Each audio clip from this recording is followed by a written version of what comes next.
Gypsy Rose reposted a video of a girl crying, saying she understood why she killed her mom. And instead of correcting it, she amplified it. That's not advocacy. That's glorifying murder. Let's get one thing clear. Gypsy was 23 years old when she plotted her mother's murder. Her mom was never diagnosed with Munchausen by proxy, not by a doctor, not by a specialist, and not in any official capacity. She actually had a chromosome disorder, which she still currently has. She wasn't labeled as abusive in court. That label came from the media, and Gypsy ran with it. Actually, it came from her attorney, and Gypsy ran with it, and the media did too. She just gave 9 million people permission to romanticize killing their parents if they feel misunderstood or hurt. Let that sink in. This wasn't someone sharing trauma. It was somebody saying, yeah, I get it. I would have done it too. And Gypsy co-signed it like it was an inspirational quote. That is what manipulation looks like in real time. You think it's emotionally honest, but it's image control. Gypsy didn't just repost a video. She endorsed a mindset, and that's a problem. And that mindset ends in people dying. She played the system to get out. Now she's playing the internet to stay relevant. And if we don't start calling it out, what is next? Somebody else's mom. I want to know what in God's green earth is she doing? This is really unhinged. Look at her face. She looks real special. Like her body, too. Like, what is she doing? And girl, nobody cares if you have McDonald's. Y'all, I saw this filter and I thought it was really fun. So I'm just going to use it for right now. But, y'all, did you guys see that? It's crazy. What is she doing on the internet? She's off parole in 4 days. Y'all, are you ready for this roller coaster ride? Because it's going to be a wild one. I'm going to tell you that. There's also some things that are happening, and I don't know if you guys notice what's going on. Like, there's a lot of chaos in that camp.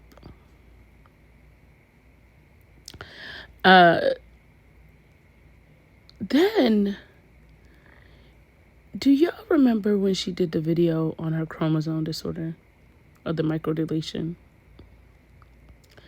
I feel like she put that video out, she deleted it, and a lot of people don't actually have a copy of it. So I'm uploading it now to this so that it's somewhere, if that makes sense, and not stored in my phone just in case, because it's a pretty long video. Well, to save on my phone. But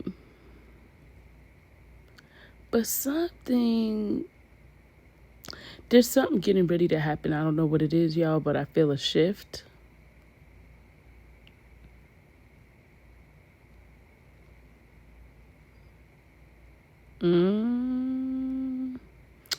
Y'all, I'm going to try to do a live tonight because I want to announce the winner from last week. I know I said I was going to go that night. But y'all, I've had a really chaotic week. So I think I'm going to go live tonight and tell you guys who the winner is. If I could get Ivory to go live with me tonight, we could do that. But yeah, watch this. And let me know what your thoughts are. Hello, my name's Gypsy Rose Blanchard, and if you've read my book, My Time to Stand, then you will know that I have a rare genetic condition called microdeletion 1q21.1. What exactly is that? Okay, let's dive into that. So a microdeletion is when a small portion of a chromosome is affected, and in my case, it's region 1q21.1. I was first tested for this condition back in 2012, and then again late last year, just to confirm that the first results were correct. So think of it as a sliding scale. It affects the area between 145.4 and 147.8. So where do I fall on that? Well, I don't fall exactly on that number, and I'll explain. So my results are just a smidge different than the standard scale that we learn about. So I am affected through 145.927 through 147.828. So what does that mean? Okay, next slide. So again, thinking about it as a sliding scale. This is where microdeletion 1q21.1 begins, and this is where it ends. And this is my results. I'm slightly off of the standard here and here.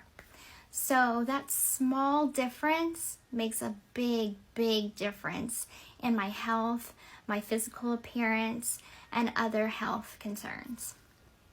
Microdeletion 1Q21.1 puts those affected at a greater risk of developing autism. In addition to being at a greater risk for developing autism, these other health concerns may be correlated with this condition, such as seizures, muscular dystrophy, and mild mental delays. Another characteristic of this condition is having mild dysmorphic facial features. So going back to my memoir, I talk about how I believe that my mother was using this condition as a blueprint for some of the health concerns she claimed I had. So now knowing what we know about microdeletion 1Q21.1, let's try to narrow down what I did have wrong with me versus what I didn't have wrong with me, and what is malpractice and what was actually necessary. The condition microcephaly is closely correlated with this condition. Microcephaly is something I actually do have. My head is smaller than the average. Muscular dystrophy is also something very common with this genetic condition. However, muscular dystrophy does not get better with time. It gets worse, as you can read. All forms of muscular dystrophy grow worse over time, and muscles progressively degenerate and weaken. So therefore, there's no possibility that I had muscular dystrophy when I was undergoing all of these surgeries. I have a scar on my right thigh from being tested for muscular dystrophy, and it came back negative. So again, if I didn't have it then, and I don't have it now, I didn't have it. Therefore, the wheelchair was completely unnecessary. Now let's move on to dysmorphic facial features. So, I specifically have very distinct eyes. My eyes slightly slant, and that is the effect of the genetic condition. Epilepsy is a seizure disorder that is also very common with this genetic condition. However, I don't remember having any seizures growing up. That's not to say that it didn't happen, but I can say with certainty that I don't have a condition of seizures currently. So therefore, I don't have epilepsy. It is entirely plausible that I had epilepsy in my youth, my very young youth, but then I could have grown out of it. That is something that's entirely possible. Whether these seizures that my mother claimed I had actually happened, I'll never know. Moving on to strabismus. So it's a difficult word for me to say, but it just basically means cross-eyed. So my right eye, I was born with a lazy eye. They also call it a lazy eye.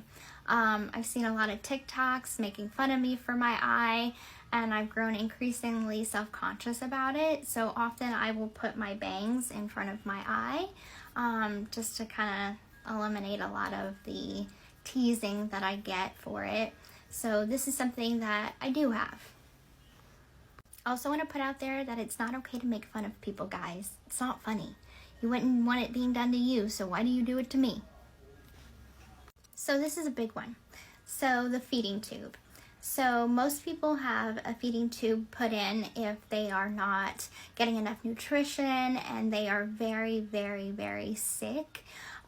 Also, if they have any of these other conditions or health concerns that could have led to them requiring one. So let's take a look at that. So I never had a stroke, never had dementia, never had a brain injury, never had head and neck cancer. And this goes back to the muscular dystrophy that we have already established that I never had and currently don't have. Therefore, making the feeding tube completely unnecessary, and this would fall in the lines of malpractice. So this is another big topic on the microdeletion. So people with microdeletion have a greater risk of developing developmental delays. As far as I know, I am not delayed in any way. I was not placed in public school and didn't have the traditional schooling that most kids grow up having. My mom did educate me via homeschool from ages, I would say like 4 to about 9 years old. And so that left me at like a 2nd grade education. And then the rest of my education going forward, I received within the Chillicothe Correctional Center, where I got my GED. Hypersalivation is when an individual produces too much saliva, therefore making it difficult to swallow as much saliva as they produce. This is something my mother claimed I had, which ultimately led to the removal of 2 of my salivary glands within my throat. As you can see, I still bear the scars on each side of my neck from the removal. These glands specifically are called submandibular, and that is located within this region. So how my mother got the doctors to operate and remove this gland is by putting Orajel on my mouth and therefore producing more saliva while I was at the doctor's appointment. And with those claims alone, they removed them, therefore making this malpractice. So unfortunately, with this particular operation that I had, it left me with a few lifelong problems. So problem 1 is I don't produce enough saliva like the average person would. So I don't produce the average, therefore making my throat extremely dry. So you will often hear me clear my throat like this. Also, my lips get very dry, so often I will lick my lips. Many people have made fun of me for it, and again, that's going back to it's not right to make fun of people for their health conditions, and I don't condone it, and it's just flat out not right. So, you see, I just did it. So, it's just how it is, it's unfortunate, and it's just something that I have to live with. So there's no specific reason listed in my medical records as to why I had dental extraction, but thank you to Peppermint Sage in Lake Charles. They did an amazing job on my teeth of restoring my teeth.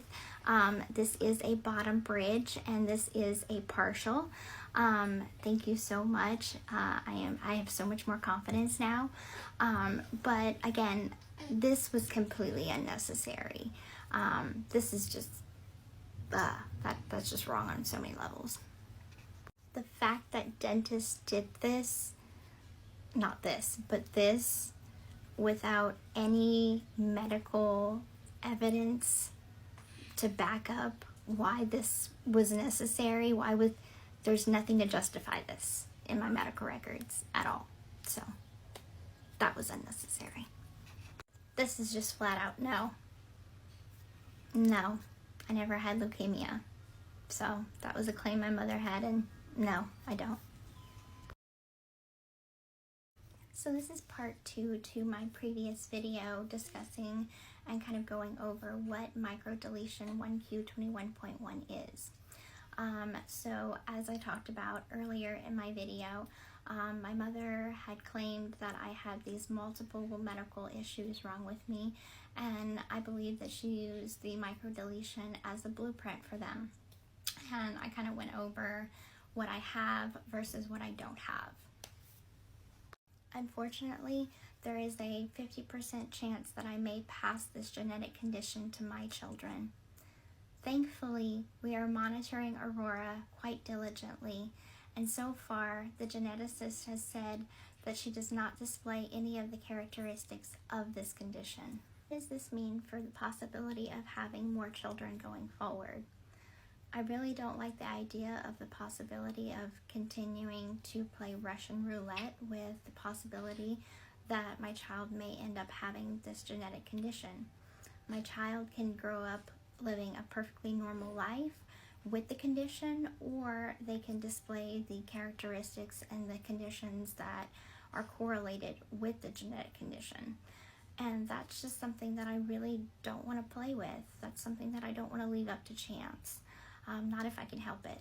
So most likely we will have to do something like IVF so we can narrow down and actually select the genes of our future children to make sure they don't have this microdeletion.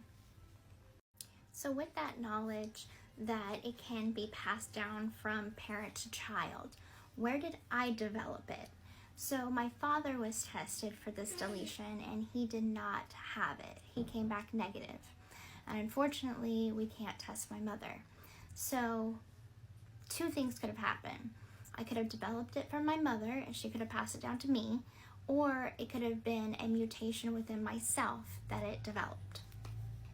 So with that being said, there is a very big possibility that as a child, I could have displayed health conditions that caused my mother to be very concerned and therefore perpetuating Munchausen by proxy. Munchausen by proxy often will begin with something very small, a small health concern that often the parent will exacerbate and make bigger, often leading to further abuse later on down the line. So going into that, I really want people to be vigilant and recognizing the signs of Munchausen by proxy. I understand that it is very difficult to kind of peg down, especially it's kind of like you don't want to question a parent, especially one that displays such concern, because you think that it's out of love. You think that it's out of protection of that child, of their child. But in my case, it wasn't that way. So that's why I do my best to advocate for Munchausen by proxy awareness. Kind of going back into the microdeletion condition that I have. I've seen a lot of people think that just because I had all these surgeries that they were absolutely necessary because of the deletion. That is not true. That is a false narrative. So education is vital in understanding my story in particular. And if you are unaware of what Munchausen syndrome by proxy is, or by its other name, factitious disorder, it is a mental illness and a form of child abuse. It is when a parent or a caregiver will create symptoms or report serious illnesses to their pediatrician or their primary care doctor, and often the public, for sympathy and sometimes financial gain. And unfortunately, many children have died because of this, or have been left with lifelong consequences to their parent or guardian's actions. On the list of notable victims is myself included, Jennifer Bush, Olivia Gant, and Julie Gregory. Julie Gregory had wrote a book called Sickened. It is her own experience with her mother having Munchausen by proxy. Those are just some of the well-known cases of Munchausen by proxy, but there are so many more that don't get recognized. Thankfully, there is support. If you or someone you know might be suffering from Munchausen by proxy, there is a website that you can visit to get access to support and resources. MunchausenSupport.com offers families and individuals with a safe place to go. So please, I encourage you, if you feel like you are being abused from this form of abuse, please go to this website. There is help and there is people that will listen.